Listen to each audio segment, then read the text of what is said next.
Hihinga lang ko. 1 month yung hindi nakabike. Banayad lang to.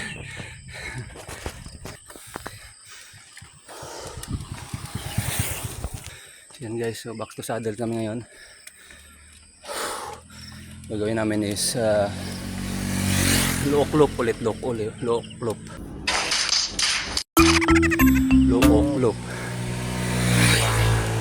Ayan, so mag side trip kami Papaya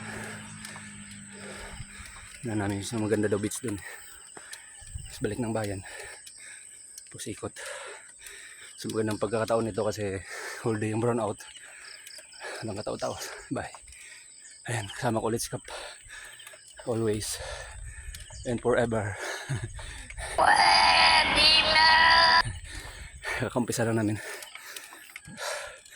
Ayan, let's go.